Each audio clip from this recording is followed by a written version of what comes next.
If you are a concrete contractor looking for more leads and how to generate more business for your company, then this video is for you.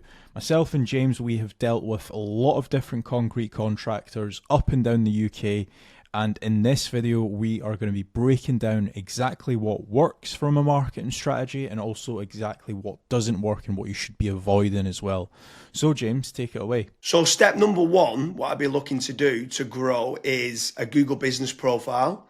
If you already have one, I'd be making certain that I would be reaching out to all my existing clients to try to get me as many 5-star reviews as possible. It's a great way, a Google business profile, to generate more leads. There's obviously getting citations and doing Google business profile posts and uploading photos on there.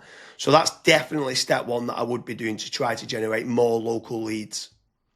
So step number two, this is kind of to bolster on to your actual Google business profile, is I would be creating dedicated service pages for each of your individual services as SEO optimized pages on your website. Now, the good thing is when you start doing that, it's also going to help, first of all, rank your actual SEO optimized page, but there's also a more likeliness chance of your Google business profile ranking and showing up for those keywords as well. So you're indirectly going to get more phone calls as well. Yeah, for sure. And if you are looking for more local leads, another option that you could be doing is PPC lead generation. That's pay per click within Google or within Bing, where you're trying to target the bottom of the funnel keywords that can try to generate you some more inquiries. The difficult part to this is you need to make certain you do team up with a good pay-per-click agency, because there is click fraud and there's also needing to build up like a negative keyword list, so it's not people applying for jobs like a careers kind of job. So PPC can work well, but it can, in the wrong hands, you can waste a lot of money, but it's another way of generating local leads. Yeah. And then after that, you've also got like meta ads as well. So like Facebook, Instagram, where the next time when somebody goes on to Facebook, they might be scrolling, they might see your ad. Now, there's a few different ways that you can set up Facebook ads. You've obviously got option A, which is like lead forms, which is like really easy to do. They don't even leave the Facebook platform, like they never click onto your actual website. Now, the issue with lead forms is that the quality might not be great, but you can obviously add more questions in to try and up that quality of the actual lead.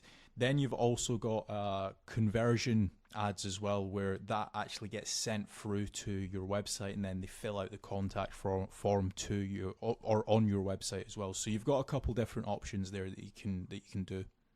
Yeah, for sure. And then another way to grow more local leads could be organic social media.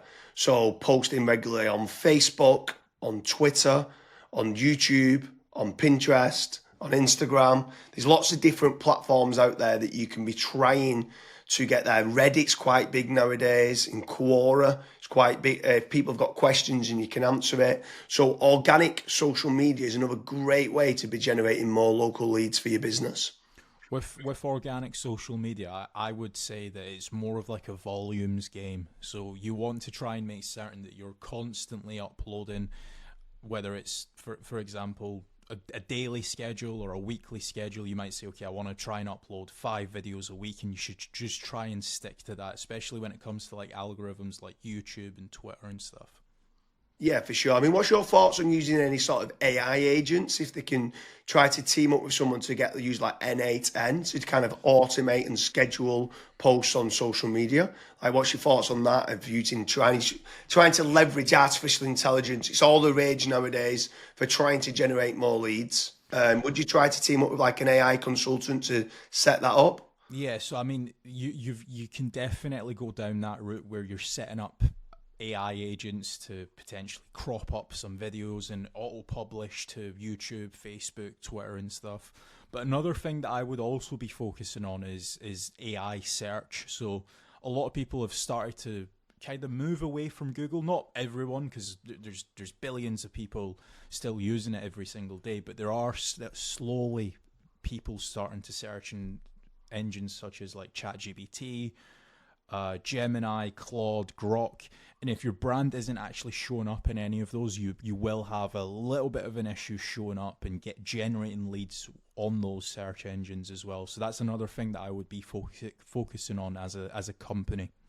Yeah, and also if you're looking for more business leads in the local area, something else that I would definitely be looking to do is team up with some of the tradespeople websites. So you've got certain ones like Check a Trade, you've got Bark, you've got Builder, you've got Trust a Trader, you've got Rated People.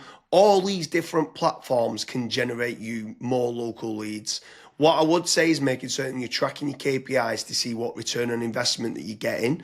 You should be tracking not only the cost per lead, but the cost per acquisition and how much is that getting you on a return on investment. But tradespeople websites like those platforms can work very well. I would say make certain you check out the links in the description because we do quite a lot of different videos in comparing Check a Trade with FatRank or Bark with FatRank, Rated People with FatRank, Builder with FatRank. So now, obviously, I've mentioned there FatRank a few times, Kazra. Like, what's your thoughts on lead generation companies as opposed to tradespeople companies?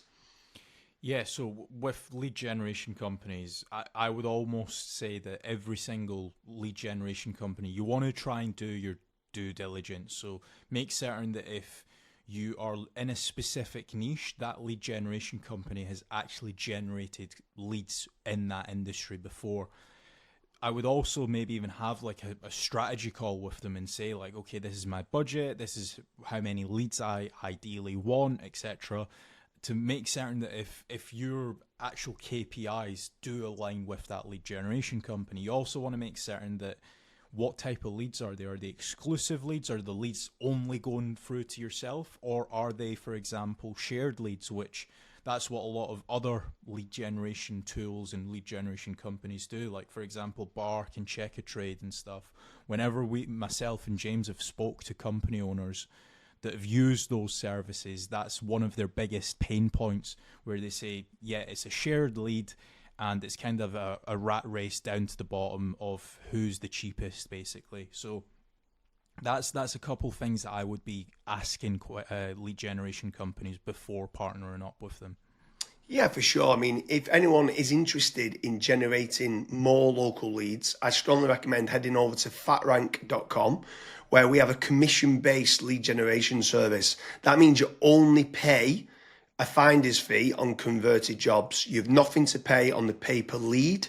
You have nothing to pay until you get paid, until you convert that job on a pay per sale basis and you've completed the job and been paid. That's when you only have to pay fatrank.com. So head on over to fatrank.com to see whether you qualify.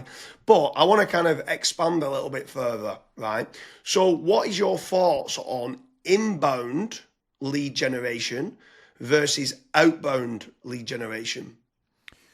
So I always prefer inbound. The conversion rate of not just getting the lead, but the lead actually converting into a paying customer, into money coming into your business bank account is a lot higher. The last stat that I saw for that was something like 16.1% end up converting into a paying customer as opposed to 1.4% when it's a outbound lead. Yeah, that's pretty crazy. That's like a 12... But yeah, it's 12 times more conversion. Yeah, Like, it's exactly. crazy how much more conversion that is. You need to do a lot of volume for kind of outbound, whether it's cold calling or cold email or like LinkedIn Sales Navigator and stuff like that. And sometimes you just need a lot more staff to do it as well. And people sometimes don't. They're looking at the cost going, I want to generate 3 leads. And they're like they think they're generating 3 leads, but they still cost of like the email sending, still cost of then the sales team tried to convert them and stuff like that. So yeah, I completely agree with you that inbound leads is so much better than kind of outbound leads. But then what's your thoughts then on some people ask the question that come through that want local leads and then they talk about, are these real-time leads? Like, is real-time leads very important to get? So as soon as they inquire, it comes through to you straight away. Yeah, it's very important. I think the last stat that obviously we this was internally that we saw was if you are able to get a real-time lead, it converts 60% higher than was it 60 or 65%? 60, I think like 63% higher. Right. And when we got the KPIs down, it was like trying to respond in under a minute. And it was like, what? We used to think Yeah. 5 minutes was good. And then when people respond in under a minute, so inquiry comes in, can you either ring them or email them back saying, thanks a lot for the inquiry, and then getting more information? Yeah, it was Yeah, so pretty. I mean, I'm not saying that every company needs to respond in under a minute, but there are certain things that we obviously look at FatRank when we're looking to partner up with businesses. That's one of the things that a lot of businesses they kind of fall short on, where they might be away for 5 days on holiday and they don't have somebody to pick up the leads, and we're still providing the leads. So there's all these little different nuances that we look at when we are partnering up with companies. But the best thing that I would recommend to anyone that's looking to scale their business, that's looking to get a consistent flow of and high quality leads, is just fill out the form at FatRank. The team will tell you if you're the right fit or if you're not, and we'll also tell you and give you feedback why you're not the right fit and what you should do as your next steps. So I hope you like the different lead generation strategies for concreting lead generation. So if you are a concrete business and you are looking for more leads, make sure you head on over to fatrank.com and we will be able to generate you more concreting leads.